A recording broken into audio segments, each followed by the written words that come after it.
Hello everybody and welcome back to Mackintosh'S Retro Game Room, a hallowed hidden door where I enjoy reviewing the most unusual and strange titles from video games past. Whether it's been labelled as bad, mixed or just unplayable, I play it in full to see if it truly deserves the reputation it has been given or if it is simply just misunderstood, and then give it my humble opinion. On the show today I take a look at Capcom's then PS2 attempt at trying to fuse its traditional third-person gameplay with a first-person battle system. Yes, it's none other than Resident Evil Dead Aim, released for the PlayStation 2 in 2003. Now, reviews for this game are mixed at best, with many chastising the game for its poor storyline, lack of character development, terrible controls and bad voice acting. However, despite this, the game has been regarded by many as not terrible, and in some ways is a step above the previous games in the genre. Yes, it's absolutely true, Capcom had already released some games trying to get this bizarre mixture of game elements to work. This was the Gun Survivor series, in which Dead Aim is the fourth in it. Having played the first wave of Resident Evil titles on the PlayStation 1, the idea of being able to change perspectives sounded quite interesting, and you know what, I may even get round to reviewing the first ever one somewhere down the line. This new series was Capcom's attempt at trying to create another genre of RE games that would redefine the survival horror experience and get players closer and much more immersed in the action. As in third person you could easily run away, but by switching to a first person view the enemies would be far more terrifying, as players would have to work harder to defeat them and wouldn't always be able to dodge them as in earlier titles.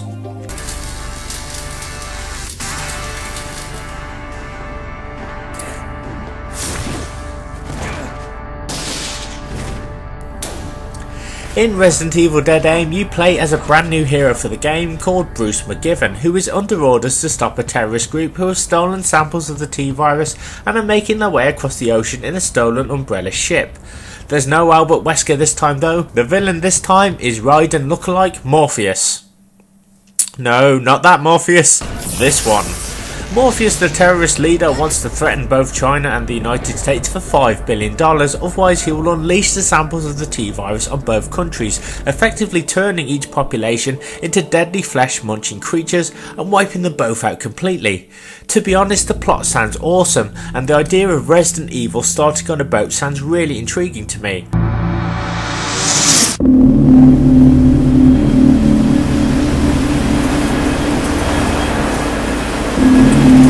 Why you American spies choose to use such ugly guns is still a mystery to me. Morpheus.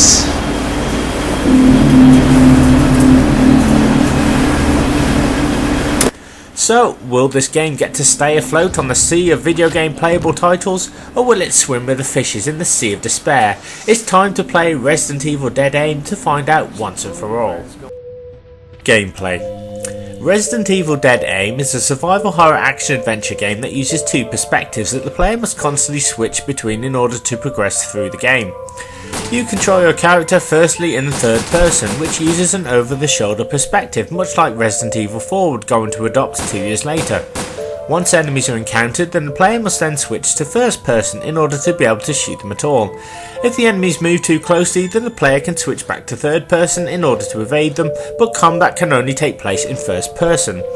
This in many ways adds an interesting gameplay dynamic to the Resident Evil series, where players must think a lot more strategically rather than just point, shoot and move on, as many of the zombies don't go down easy this time round. And even after taking a lot of firepower, will often shake them off, much like Taylor Swift did, and shuffle quickly towards you. This game is compatible with the Namco G-Con 2 light gun, the PS2 controller and amazingly a USB mouse. Since I don't own a light gun and it probably wouldn't be compatible with my HD television anyway, I use the PS2 controller to complete this review. Although Dead Aim has the Resident Evil name attached to it, it kind of takes a sidestep and introduces new characters into the fold. Rather than play as the established STARS members or Leon and Claire, this time the events are told and played through the eyes of Bruce McGivern, who is a strategic commander working for the anti-Umbrella Pursuit Investigation Team. He is on the trail of a former Umbrella employee, Morpheus Duval, who has led a terrorist attack on an Umbrella pharmaceutical development centre in Paris, stealing the T-virus and also hijacking one of Umbrella's ocean liners, the Spencer Rain. Morpheus has unleashed most of the virus upon all crew members and passengers, and is threatened to do the same in the United States or China via missiles containing the deadly disease.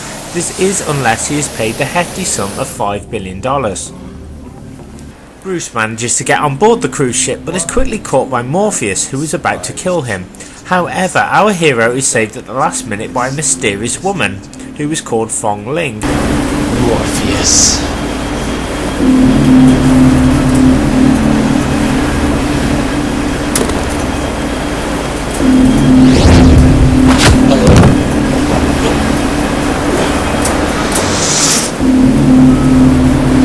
That cheap balloon you're wearing is going to your head. What do you plan to do with the T-virus? I'm afraid that's all the playtime we have for today. You die. Now.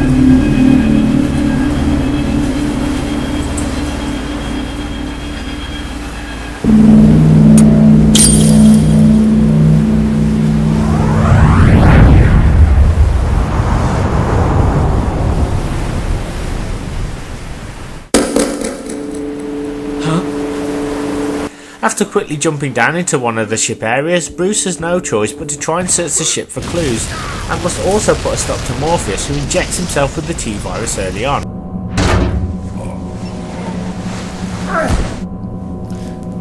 I'll never die.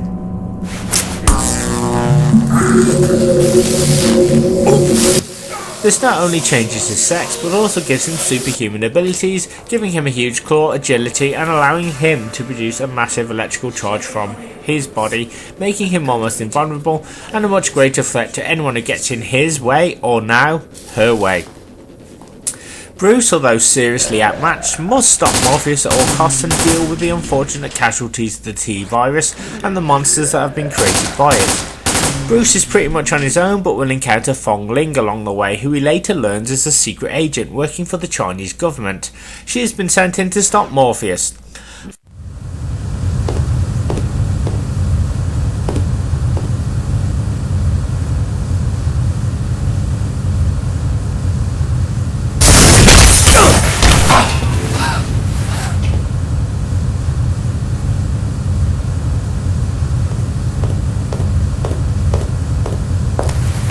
Should have left by now. Somewhere in America there's a kitten stuck in the tree, desperately needing your help. Oh well, thanks for the present. Funny girl. Now give me a hand. Fong Ling!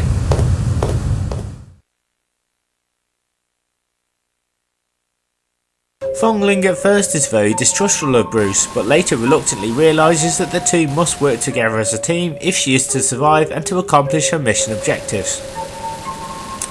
The main bulk of the gameplay is your character running around in the third person, and whenever a situation involving combat occurs, the only way to fight is to switch to first person mode. When you are in first person, the game shows you how much ammo you have, and has more of a virtual cop House of the Dead style look to it. Although killing enemies is optional, you will find yourself in situations where they may suddenly surprise or sneak up on you, and in order to stay alive, blasting them might be the only option. You can shoot provided Bruce has enough ammo for the gun he is using. If he runs out, then he can switch to another gun. If he completely runs out of ammo, then the only option is to try and escape the situation and restock on ammo if you can, as Bruce cannot defend himself any other way apart from trying to throw zombies off when they are trying to chow down on him. Although the game has this unique element of having the ability to switch, the rest of the game is mostly the familiar Resident Evil we all know and love. Your character Bruce has an inventory screen just like in previous games, and you will be picking up weapons and ammunition to not only fend off the undead, but you will also need to find specific items fundamental to further progression for the game. These tend to be things like keycards, keys, valve handles, crowbars, and even documents, which further fill in the plot details as to what occurred from a variety of different sources. As is the case in most RE games, there is only so many items that Bruce can carry, and the player must think very carefully as to what ammunition to take, as he can only take a maximum of 6. This despite the fact he can pick up as many guns as he wants. This time Capcom have done away with save chests, and so inventory management must be done by the player. It isn't too much of a big deal because most of the save rooms have unlimited ammunition for your main pistol, and you can even re-enter the rooms to get them again as well. This only happens with this particular type of ammunition, and not with any of the more powerful ammunition such as magnum bullets or shotgun shells. Bruce also has a health bar that starts off on fine, and as damage is inflicted will slowly turn from green to yellow to orange to red, which means danger. The more damage he takes means that the status changes colour a lot more rapidly. When he goes to danger, then one more attack will probably finish him off. Luckily for him, healing items can be found throughout the game, from green herbs, herbal medicines and first aid sprays. As is the case in every Resident Evil game up to this point, the player must ensure they collect as many of these as possible and conserve them for more difficult battles, as you never know what's around the corner. Dotted around the game's locations are typewriters in which Bruce can save his progress instantly, and that means no more ink ribbons need to be found, which was a good move by Capcom in my opinion. Bruce starts his adventure aboard the infected Umbrella cruise ship, the Spencer Rain, in which everyone has been infected with the T-virus. He must work his way through it, unlocking new areas and dealing with not only the undead monsters but also another agent who is working for the Chinese government, called Fong Ling. Bruce will meet her at pivotal points in the game, and occasionally the action will switch over from Bruce to her, and the player must accomplish small tasks to not only unlock further locations for the game, but to also advance the plot before the action switches back. Once Bruce is off the ship, he must pretty much rinse and repeat, unlocking doors and trying to navigate his way through the nightmare until he gets to the main Umbrella base for the final boss confrontation. As progress is made through this adventure, the player will occasionally get full motion videos letting you know what's occurring and what you need to do next to unlock the next part of the game.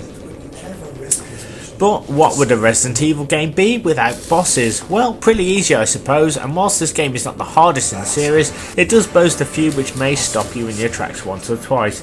Yes, you must fight every boss just as you would a normal enemy, which means having to strategically try and dole out enough damage in first person mode, and then switch back to third person to dodge any counterattacks that may be coming your way.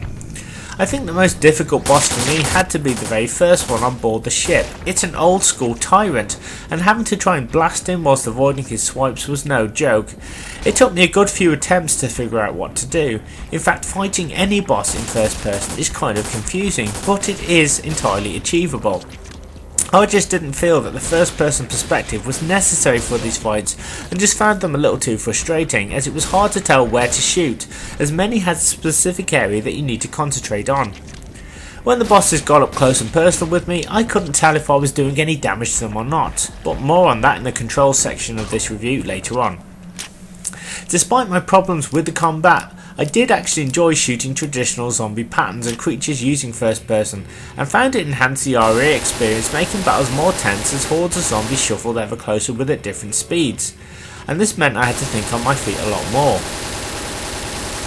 Moving around in the third person is rather handy in this game because you don't necessarily have to try a door to see if it opens. If you move close to it and it can't be opened, a text on screen lets you know, so that means you won't be fumbling around in your inventory looking for keys to open it. Also, if a key is for a certain door and you have it, then you can open the door automatically.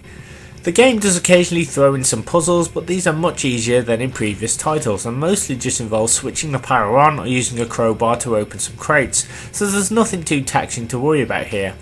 Although this game offers a unique method of playing an RE game, it does a good job of changing up the gameplay style, yet it still retains that old school horror atmosphere as I creeped about the ship hoping to come across a save room. I also kind of got the feeling as I played that Capcom may have been paying homage to the Silent Hill series, as Bruce carries a small flashlight to help him illuminate the darker areas in the game. Dead Aim, like most earlier entries in the Resident Evil series, is very short and will take about 3 to 4 hours to complete, so it's not a long drawn out game. Bruce and Fong Ling will have to visit a few different locations, which involve solving more puzzles and battling tougher enemies such as hunters and glimmer monsters who dance around the room while you try and spray them with bullets. However, although things get a little rough for our heroes, enemies can be overcome or in some cases completely avoided if resources are low. The game does encourage you to be trigger happy, but you will find many instances where you may run out of ammo completely and must rearm yourself at the nearest save room. Many might see this change as a step back for the series, as in previous games your character could pretty much hold as much ammo as he or she needed. I think Capcom wanted to try and implement a sense of realism to this hybrid of third and first person gameplay perspectives to invoke a sense of realism.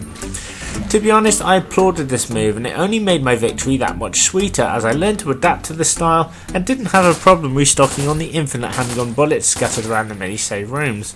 Also, it makes up for this fact by being very rewarding, and there's always a smattering of herbs, medicines or health sprays lying around, as well as new weapons which seem to be found by Bruce very frequently in this game. After starting the game you will soon acquire a shotgun, a magnum and even a silencer.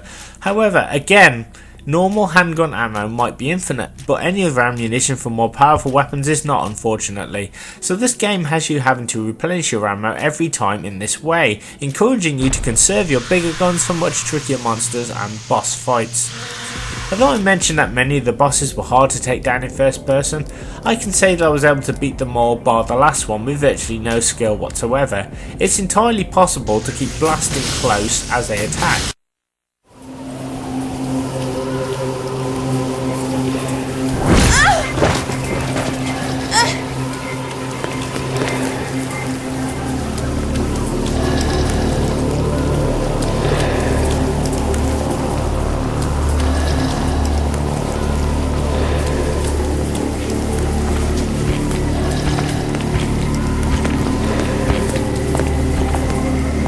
The first boss you face, the Tyrant, seems a little overwhelming at first, and the game hints that you need to hit his heart when it is exposed. That is what is supposed to weaken him. However, after blasting him for a while you get a small window of time, by this I mean about 3 to 5 seconds. The game expects you to accurately hit his heart in this time. I found this to be impossible, and although the PS2 controls are not really that good for this game, I was competent enough to use them, but didn't have enough time to aim for the heart. Before you even think about aiming, it's back on his feet already. My only option was to keep blasting away at him in the hope of hitting his heart, which I did without really trying. I was able to end this battle, but still don't know how I beat him, so I'm curious as to why bother hitting him in the heart if I can just blast him randomly anyway. Most of the other bosses I could just blast until they perished, and even the first of 3 Morpheus boss fights wasn't too hard. Most of the time I managed to get old Morphe caught in a corner, forcing him to try to walk to get to me, while I was able to conveniently blast him with a high frequency weapon.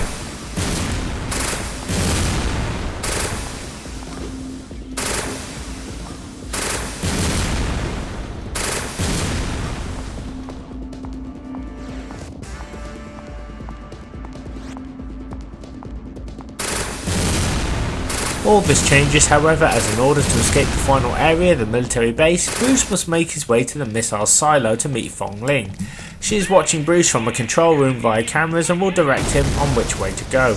This would be really easy if it weren't for Morpheus, who after the first boss fight is now a massive dangerous blob, whose head occasionally pops out of his body.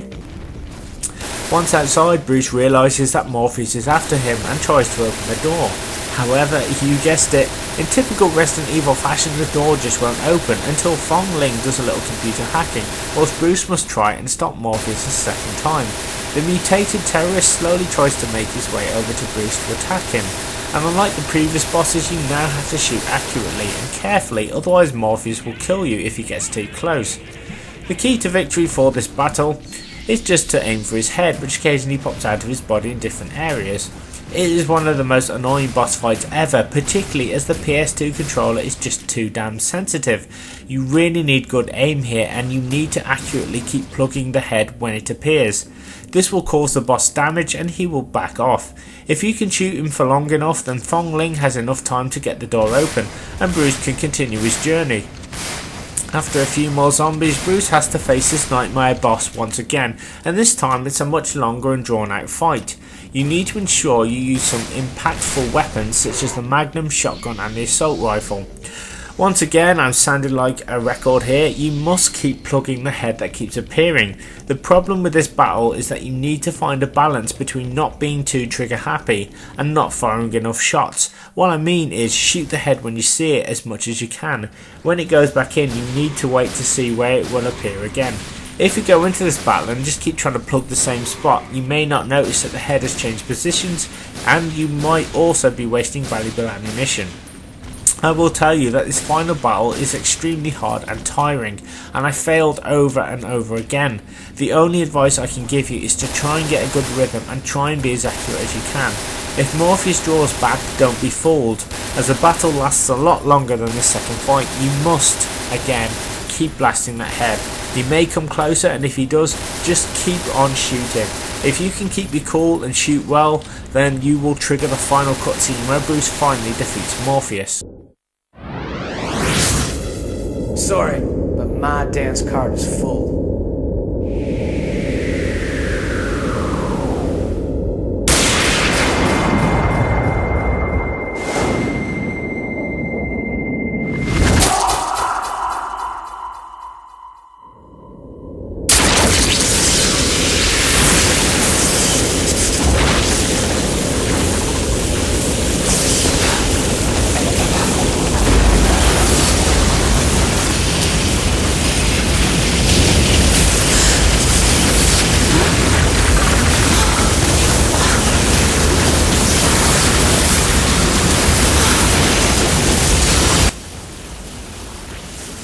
Once Morpheus explodes into a giant wave of electricity, Bruce and Fong Ling are washed out to sea, where Bruce, ever the romantic, tries to convince Fong Ling to go back to America with him.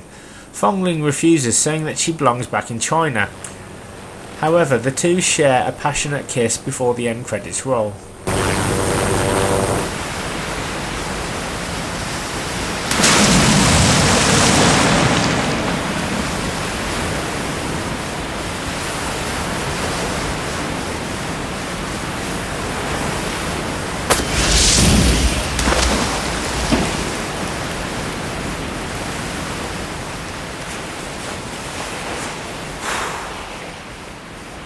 Looks like we accomplished our mission.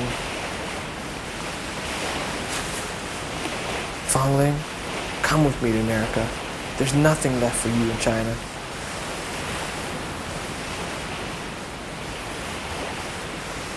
No, I'm going home. I belong to China. Tonghua, I'm truly an idiot after all. You know what it really means? I've been in your country once. That was not in your dossier. During my capture session, I was absolutely stoked to find that I had achieved a B ranking, and after loading up the save file, I now had the option of playing as Fong Ling for the whole game, with the action switching to Bruce at various points. Fong Ling's campaign is very identical to Bruce, except I did notice there were a few more enemies and certain enemies. Fong Ling's campaign is pretty much identical to Bruce's, except I did notice that there were more enemies in certain areas, and also rather than taking a different route for the game, which I feel would have benefited it more, she takes the exact same route Bruce did and doesn't even have her own cutscenes. So when she first encounters Morpheus on the ocean liner as Bruce did, it doesn't show Fong Ling, it shows Bruce trying to hide from Morpheus, which I just can't understand why that's the case. This is the same for every boss and situation that Fong Ling finds herself in the game.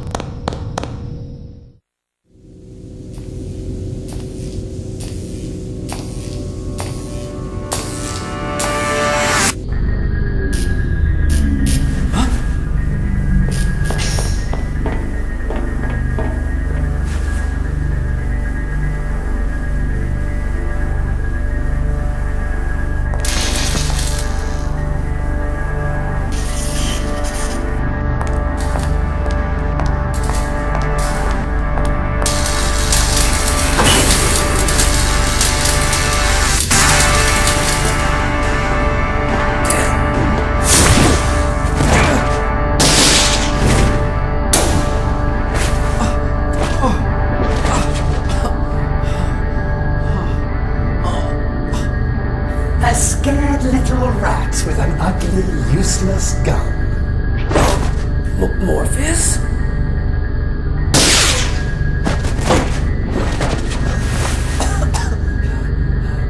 As I said, useless.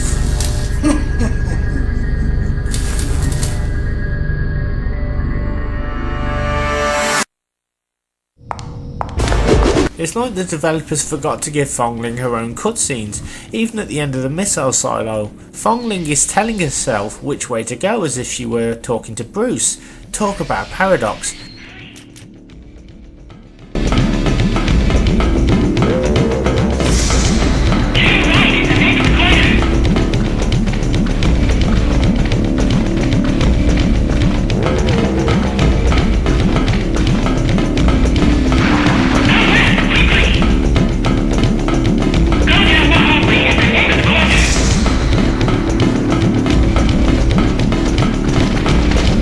Even when she kills Morpheus at the end, it shows the Bruce cutscene and not her.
Sorry, but my dance card is full. I have to ask you the question, Capcom, why?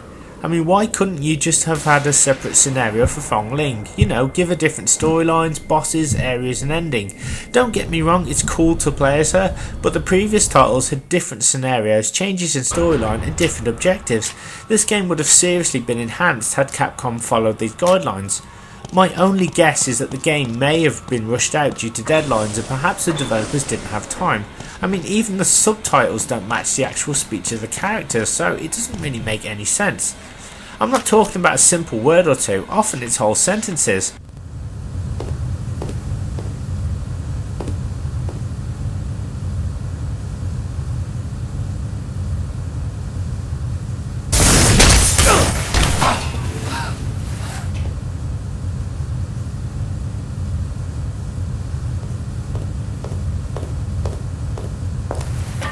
Should have left by now. Somewhere in America there's a kitten stuck in a tree, desperately needing your help.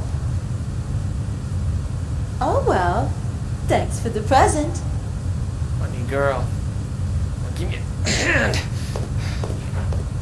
Fongling! Despite these niggles, I did find the game addictive, fun and admittedly not as challenging as others in the series, but it is a fantastically underrated game that offers some frustrating factors, but does open up the more you play it, offering players a different perspective and gaming experience that works 99% of the time. I often wonder why Capcom didn't make the game an on-the-rails shooter, as this would have worked far better or at least kept the action in the first person. Most of the time is spent there anyway, and had they gone down either of these routes it would have been much better than having to constantly switch back and forth, which is cool at the time, but does become slightly tiresome sometimes. In-game story and cutscenes. I did enjoy the game for what it was and do encourage you to give it a go. It's an interesting blend of gaming mechanics that can seem annoying at first, but you can soon adapt to it. This coupled with an alternate Resident Evil side story helps it to stand out, and it's far better than I ever thought, but still lacks the polish that the other titles had in terms of scenarios and different characters. I mean, in the story we are told that Morpheus was the head of a terrorist organisation, but always seems to be alone when we see him, so I can only assume that he killed his comrades once he had the T-virus, thinking there might not be any need for them. You don't see anyone else in the game really apart from him. So when you really break it down, there's only 3 characters in the game who interact with each other, and that's Bruce, Fong-Ling and Morpheus. The game is supposed to take place just after Resident Evil 2, as it is said in one of the files that you pick up that Morpheus was responsible for the Raccoon City outbreak, which to me just seems odd. I barely felt that the game had any real character development, and it was hard for me to believe that the main villain was fired from Umbrella for gross negligence, when Umbrella themselves had done far worse in the past. I also find it very difficult whenever Bruce and Fong-Ling were around each other, as the story tries to force them into having some kind of romantic chemistry, which I just don't really believe. The game worked well and Fong-Ling would try and hinder Bruce's progress, but they don't really spend enough time with each other throughout the game. I mean, in Resident Evil 2 that was a good example of romance. You had the rookie cop Leon and Ada, and although their time together was brief, the writing was so good that you believed that they would fall in love. I just don't get this same feeling from Bruce and Fong-Ling. Capcom just put a male and a female character together and expect you to believe that they develop feelings for each other. I'm not saying their characters don't belong in the game, in fact it's good to play as someone other than the familiar cast we are all so used to. It's just I felt much more could have been given to them in terms of their personal character development and believability.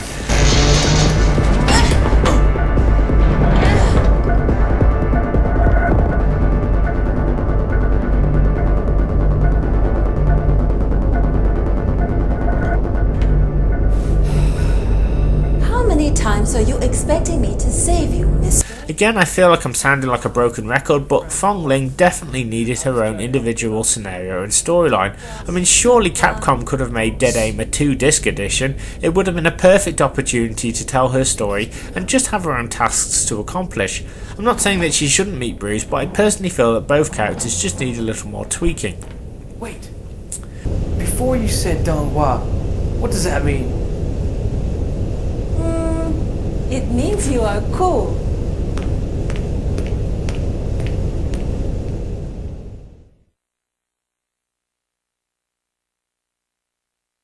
Music and sound effects. I love the different style of music Capcom chose to implement in this game. The first thing that struck me when hearing the intro music was Silent Hill. I don't know why. Maybe it's because I've got these games on my mind, but that's the only real soundtrack I can compare it to. The reason I liked it so much, and this may sound weird, but it didn't feel like a Resident Evil score. I get the sense that the developers were trying something new here and it works well. I love the pumping atmospheric boss tunes, also particularly Morpheus' first and second boss themes, and the Fat Tyrant theme song.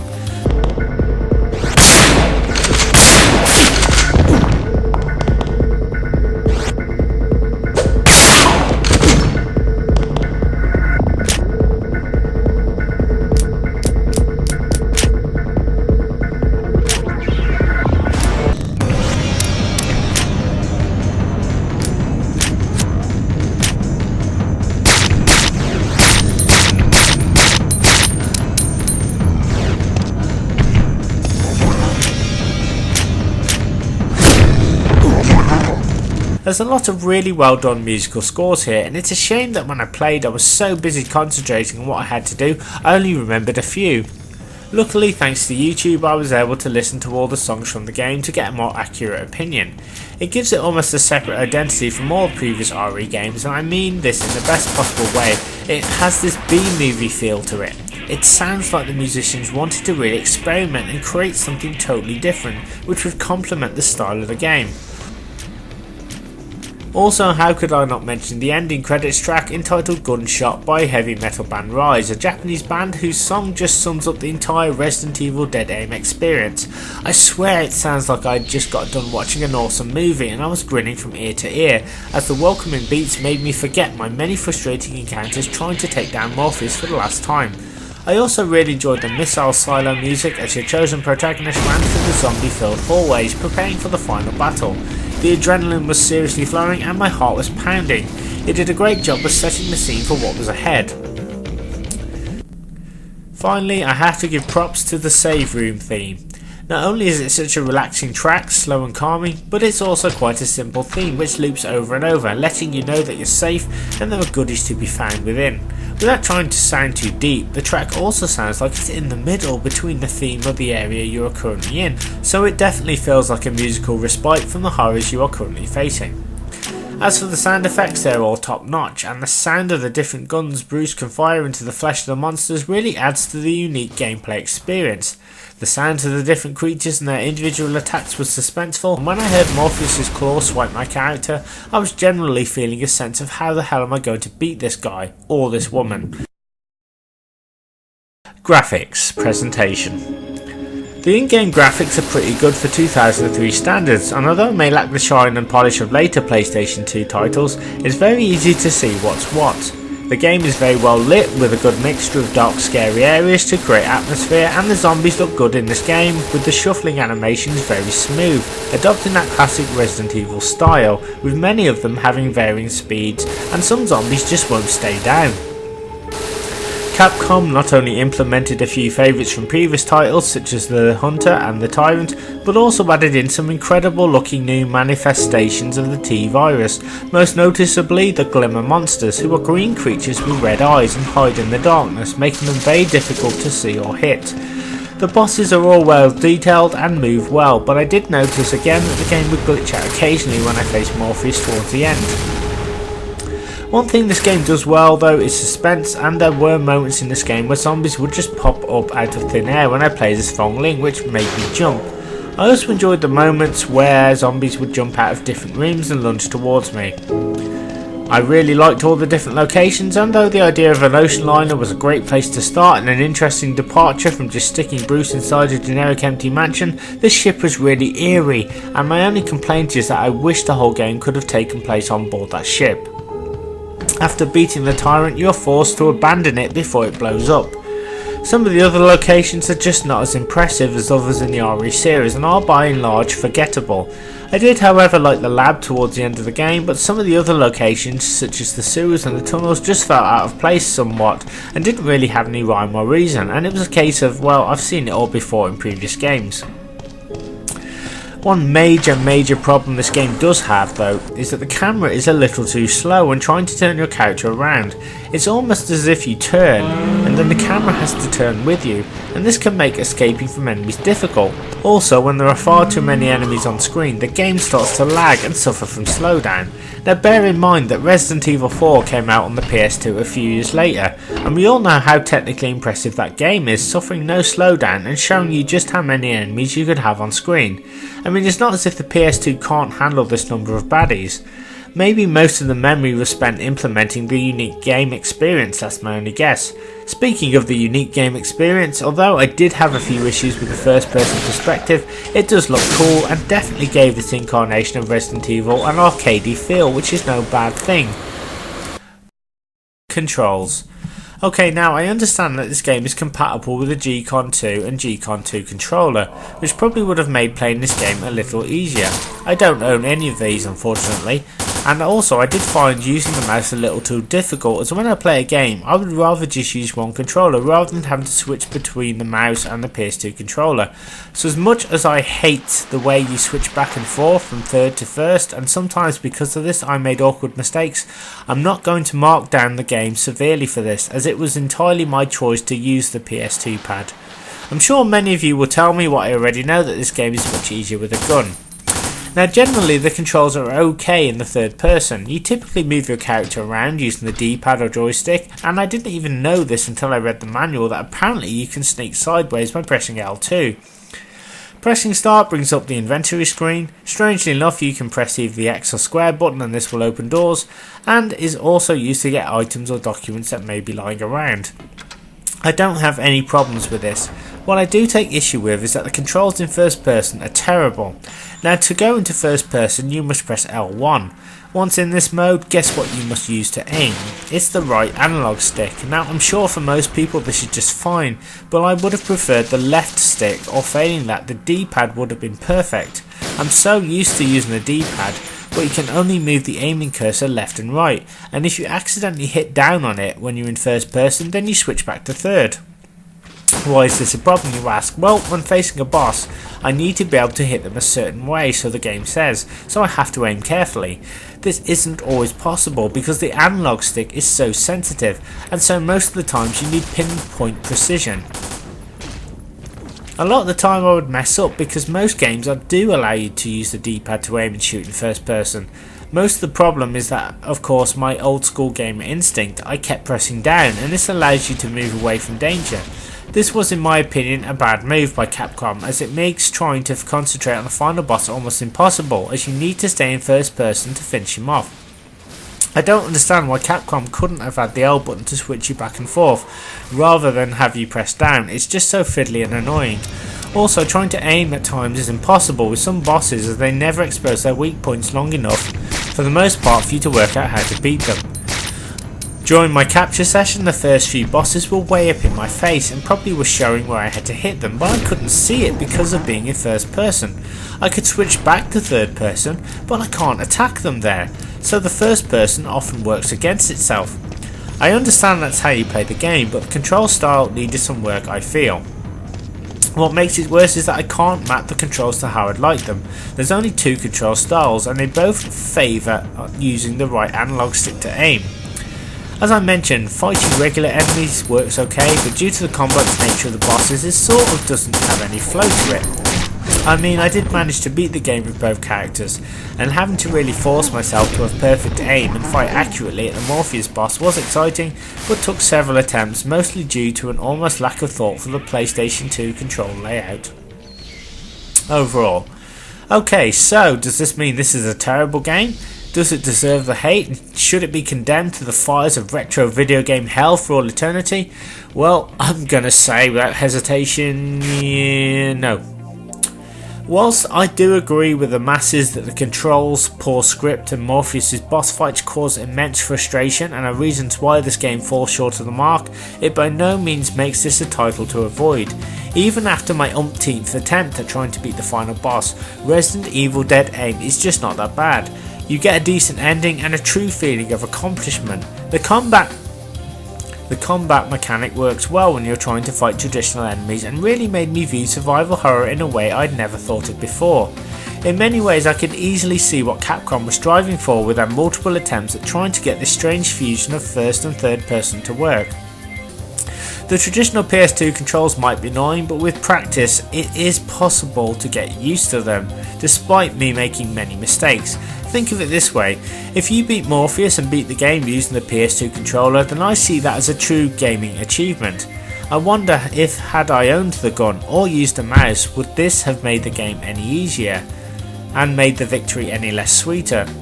Well, another reason for not using the traditional tools was that I loved a challenge, and Dead Aim certainly gave me one as I managed to overcome the control style, which is why I'm not marking them down too much because again I chose to use this controller. I do however stand by what I said about the boss encounters. Having to switch back and forth constantly just becomes annoying after a while and confusing. This game however is so rewarding with goodies everywhere, so even the timid of RE players can easily get through this game, and the inclusion of infinite pistol ammo was a godsend. If you're really interested in this title, then I definitely recommend tracking it down and playing it. It's better than you think in spite of the game's problems. I suppose it resonates with me. It doesn't have many of the bells and whistles of other RE games, and that's okay with me. I guess I'm just very easygoing. I enjoy B-movies and alternative stories in established franchises, so I kind of know what to expect from a game of this nature. So if you play Resident Evil Dead Aim and take it for what it is, then this strange mixture of unique gameplay does work to some degree. Whilst it's not the best RE game, it's certainly not the worst and deserves a solid playthrough. I think if you can just adjust the controls and try and have fun, then this will enhance the gameplay for you. It's not a really hard game to complete even with the final boss, and I think it's much better than people think. And so with that I give Resident Evil Dead Aim a 3.9 out of 5. A solid action game that came one step closer to realising Capcom's true vision of what a Resident Evil game could have been. So it's well above average, but suffers from a few issues which could have easily been ironed out before the game was released. So with that being said, I just want to say thank you very much. This has been Lucas Mackintosh. Thank you so much for taking the time to check out my Retro Blade channel and my videos. Please don't forget to comment, like and subscribe to support the channel. Keep checking back for new retro content, and please don't forget to give me some feedback as well. And if you've got any opinions on this game, whether you like it or whether you don't like it, please let me know in the comment section. I'd love to hear your opinions. Thank you very much, and I'll see you next time for another Lucas Mackintosh Retro Game Room review. Take it easy.